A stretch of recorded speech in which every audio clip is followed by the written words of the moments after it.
마가복음 15장 33에서 39절 말씀입니다.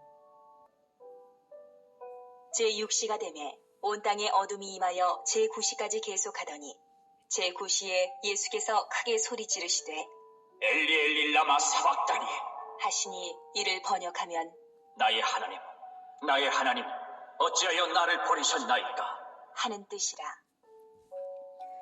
사랑하는 형제 여러분, 4월 16일 토요일 고난주간 새벽 묵상에 오신 것을 환영합니다.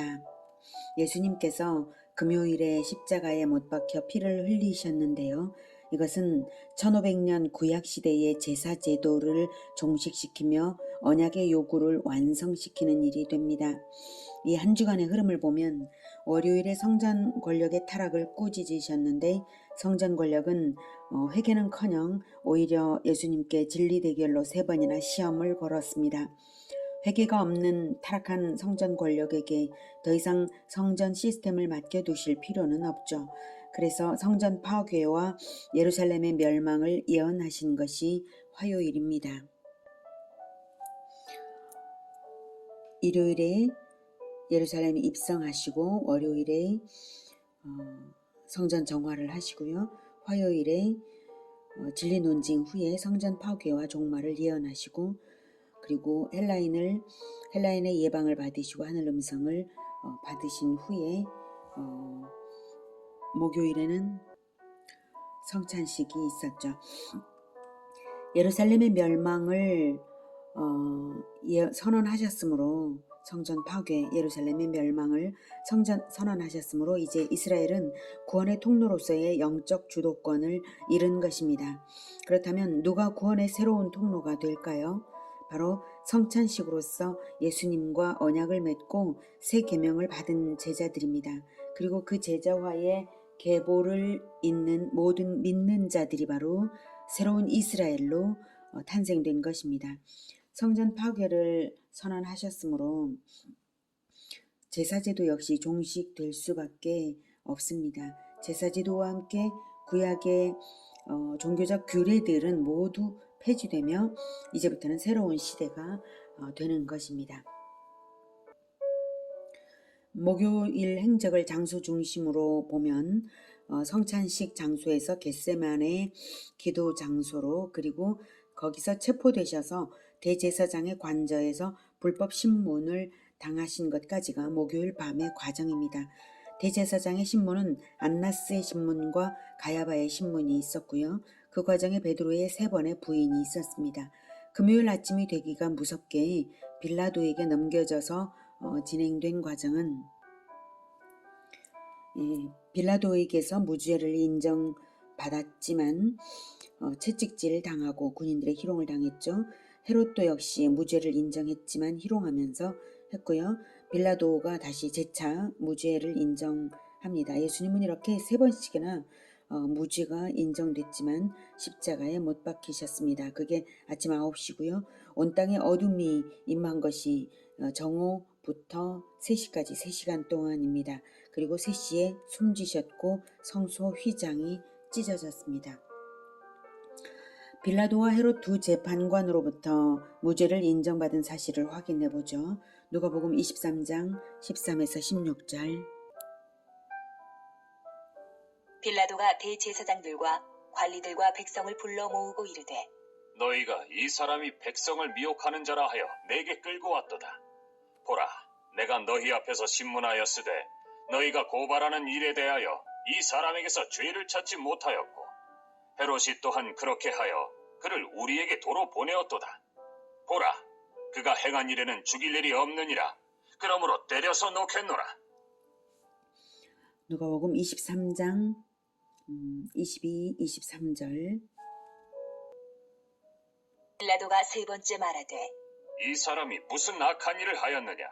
나는 그에게서 죽일 죄를 찾지 못하였나니 때려서 놓으리라. 하니 그들이 큰 소리로 재촉하여 십자가에 못 박기를 구하니 그들의 소리가 이긴지라.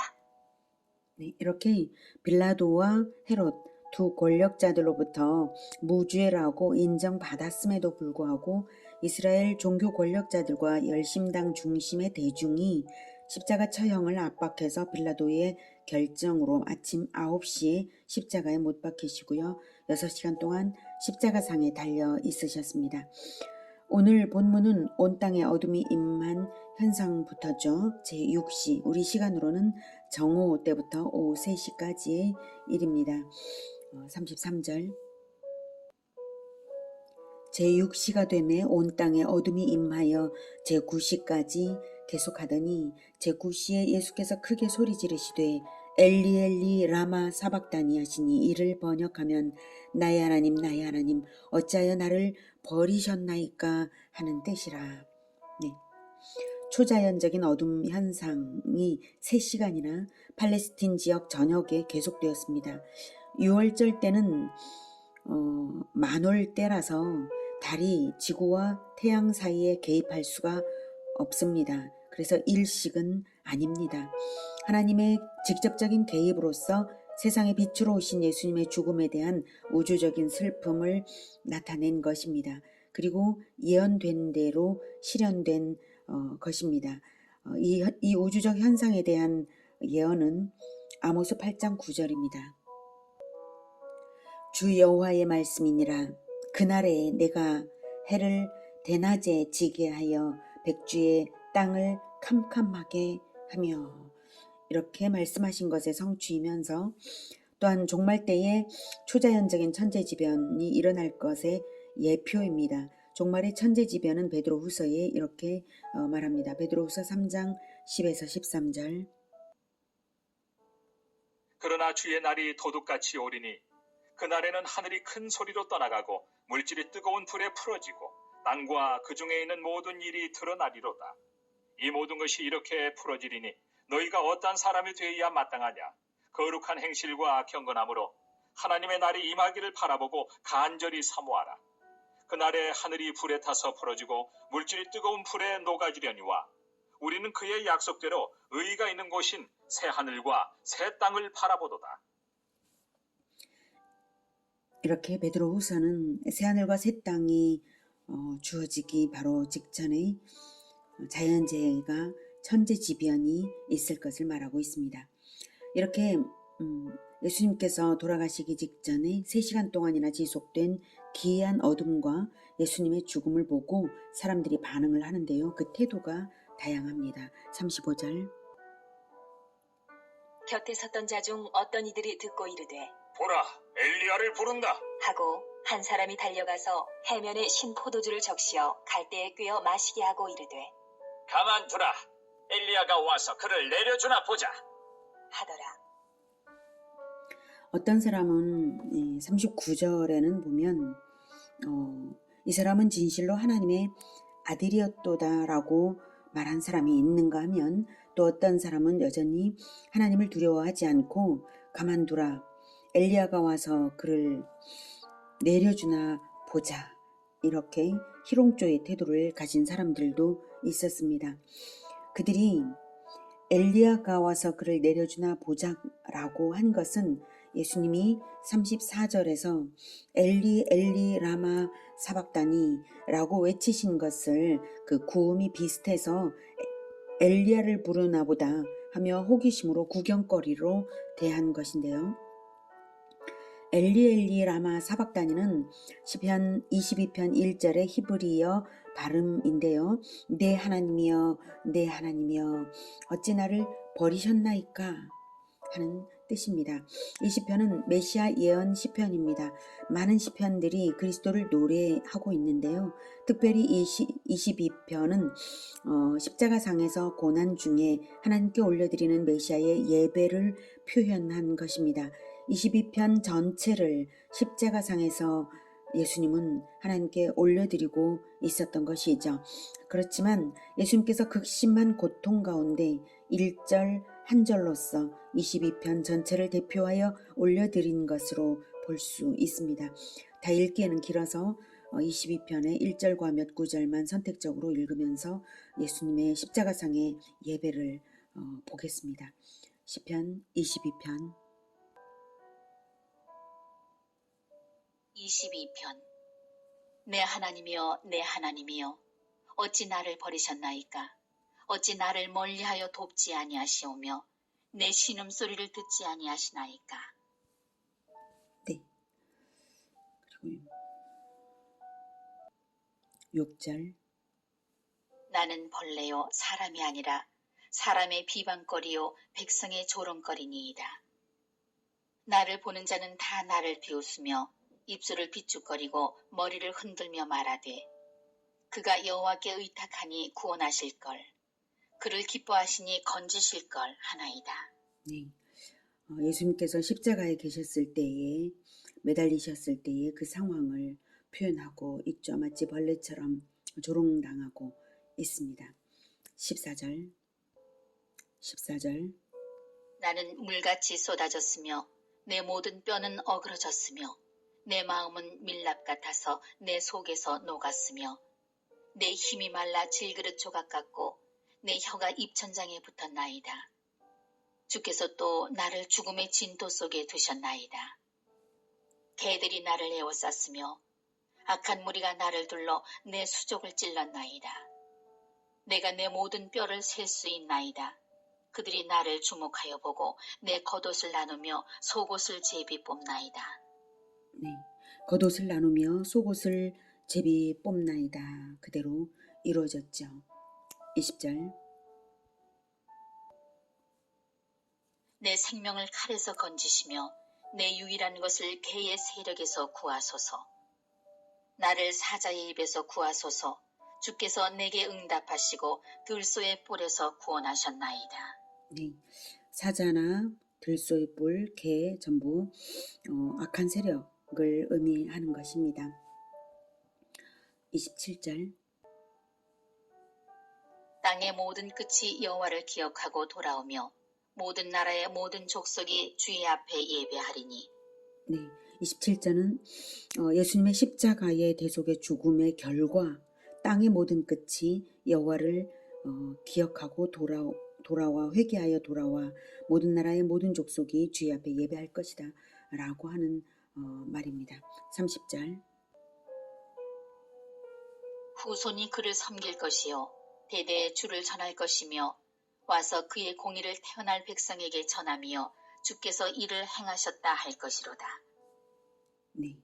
고난 후의 결과, 십자가 후의 결과, 부활 승리와 온 세상을 얻을 것을 바라보시며 온 힘을 다해 올려드린 예배였던 것입니다. 그러므로 엘리 엘리 라마 사박다니, 나의 하나님 어찌하여 나를 버리셨나이까 하는 것이 결코 원망이 아님을 알 수 있습니다. 완전히 버림받으심을 겪고 계신 중인 것이고요. 죄인을 대신한 고난이므로 완전한 절망, 완전한 슬픔을 겪어야 하셨던 것입니다. 또한 그에 더하여 좀 더 깊은 의미가 깃들어 있습니다. 그것은 어떻게 독생자를 버리는 그 고통을 감내하고 계십니까? 예, 아버지의 고통을 위로하고 공감해드리는 질문이며 아들을 버릴 만큼의 이유가 무엇이었습니까? 라는 인류를 대표한 질문, 이 두 가지 질문까지 함축된 외침이라고 저는 생각합니다. 그렇게 생각하는 이유는 하나님께 올려드리는 예배는 하나님을 공감해드리는 위로가 되거나 찬양이 되어야 하는 것이지 원망이 예배가 될 수가 없기 때문입니다. 먼저는 예수님은 하나님의 마음을 위로해드렸습니다. 예수님 자신이 당하는 고통의 크기를 아버지 하나님께서 고스란히 알고 함께 고통하실 것을 예수님은 아십니다. 그래서 자신의 고통보다 더욱 아버지의 고통을 위로해드리는 의문형의 공감입니다. 다음으로는 독생자까지도 과감히 버리는 아버지의 뜻은 죄인들에 대한 무한한 사랑과 은혜 때문인데요. 그 은혜와 사랑이 너무 놀랍기 때문에 의문형으로 나타낸 것입니다.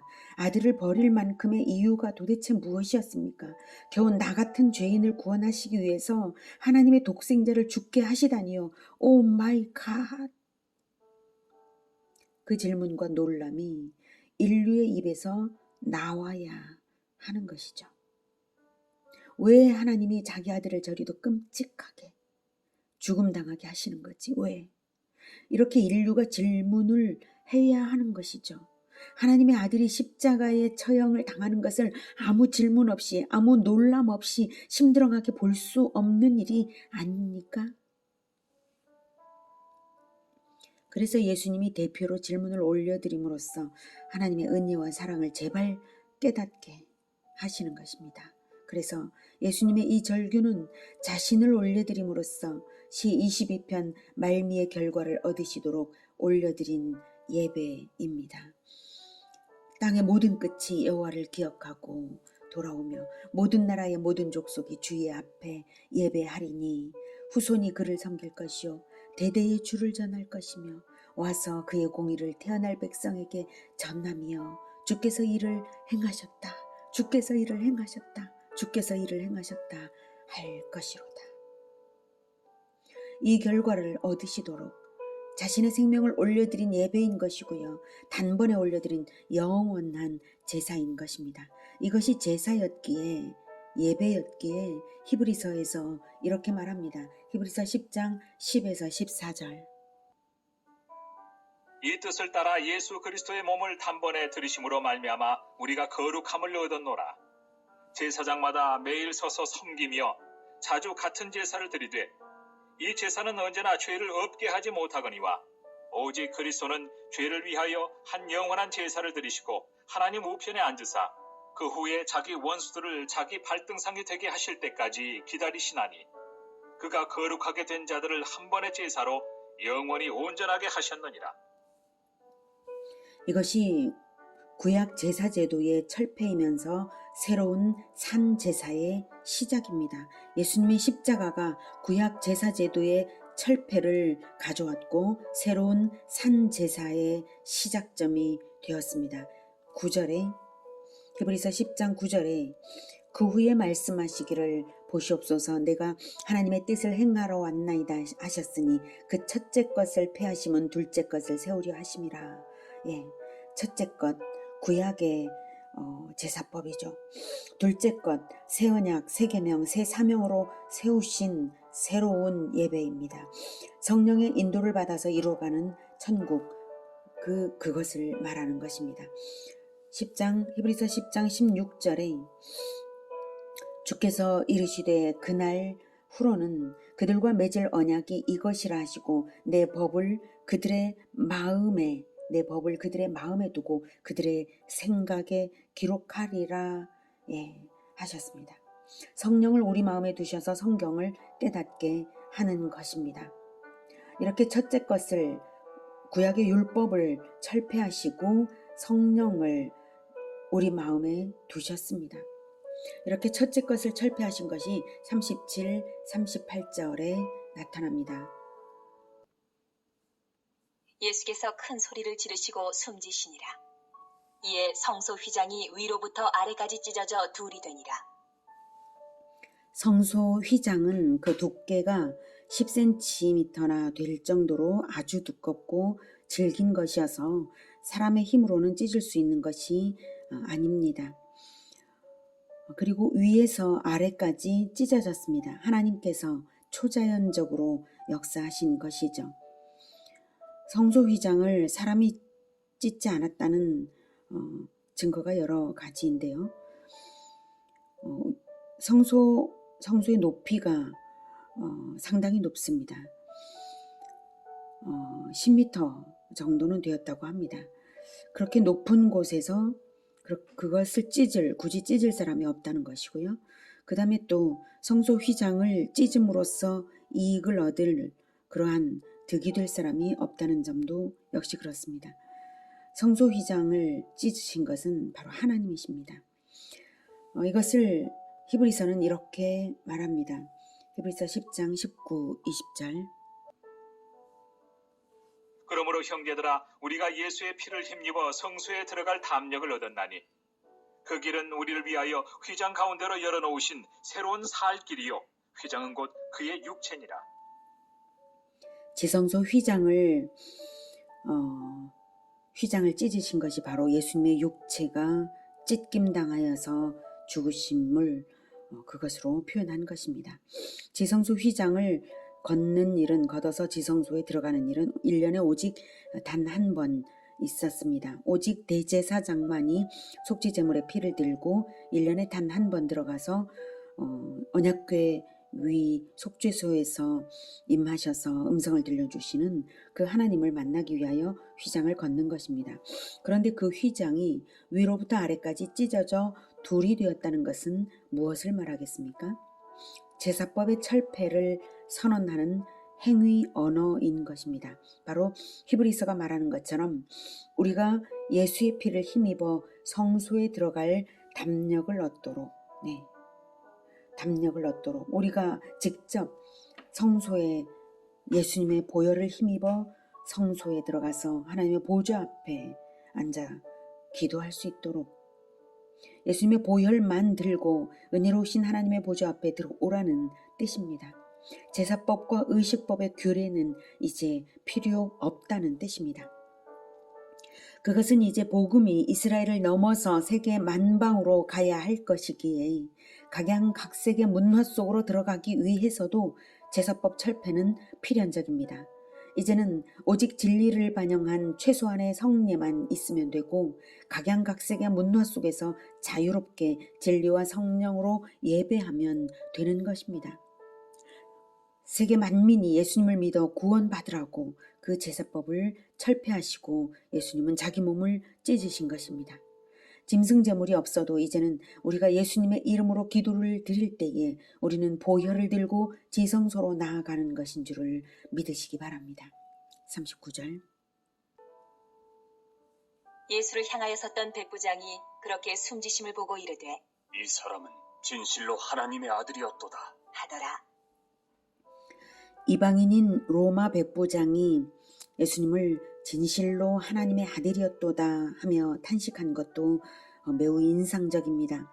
이스라엘은 3년 동안의 기적을 보고서도 그리스도를 죽였지만 이제 앞으로 이방인들은 십자가의 예수님을 그리스도로 영접하여서 새로운 아브라함의 자손들이 될 것입니다. 혈통의 이스라엘은 버려졌고 이제 새로운 진정한 이스라엘의 출발이 있습니다. 은혜의 보좌로 보혈을 들고 누구나 제한 없이 나아가도록 우리를 무제한으로 만나기를 원하시는 아버지의 뜻을 받들어서 스스로 몸을 찢어서 스스로 성전이 되신 예수님이십니다. 예수님의 십자가의 예배는 단번에 드리신 영원한 제사이며 우리 모든 믿는 자의 새로운 예배의 모형입니다.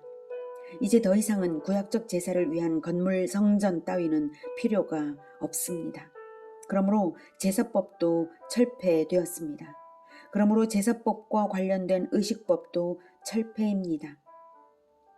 진정한 성전은 바로 예수님께서 성령으로 임하시는 믿는 자들입니다. 믿는 자들의 공동체가 바로 진정한 성전입니다. 타락한 성전 시스템은 파괴되어야 돼 언약은 영원히 성취되어야 하기에 언약의 피를 흘리시며 진정한 성전과 진정한 예배를 성취하셨습니다. 이제는 예수 그리스도의 이름으로 모이는 곳이 하나님의 보좌 앞이며 예수 이름으로 모이는 공동체가 진정한 성전입니다. 예수 이름으로 우리가 올려드리는 모든 거룩한 실천이 진정한 예배입니다. 예수님의 십자가와도 같은 예배, 아버지의 마음과 뜻을 알아들이는 예배, 아버지의 마음과 뜻을 알기 때문에 자신을 기꺼이 드려서 땅의 모든 끝이 하나님께 돌아오며 모든 족속이 대대에 그분의 공의를 전하도록 뜨거운 마음으로 우리도 주님을 따라서 그렇게 아버지의 마음을 알아서 올려드리는 그러한 예배자가 되기를 축복합니다. 기도하겠습니다. 하나님, 예수님의 십자가의 예배를 생각하면 말문이 막히고 어찌하여 그러셨습니까? 그 질문밖에 할 수가 없습니다. 하나님, 우리가 하나님 아버지의 마음, 모든 이들이 구원을 받기를 원하고 모든 이들이 진리를 아는 데 이르기를 원하신다는 그 하나님 아버지의 마음을 우리가 알아들여서 예수님처럼 십자가의 길 따를 수 있게 도와주시옵소서. 우리가 그렇게 하겠습니다. 진정한 예배, 하나님의 마음을 알아들이는 그 예배, 온 세계 만방에 하나님의 마음을 알게 하는 예배를 올려드리겠습니다. 주님, 우리를 도와주시옵소서. 예수님의 이름으로 기도드립니다. 아멘. 이어지는 시간은 개인 기도 시간입니다.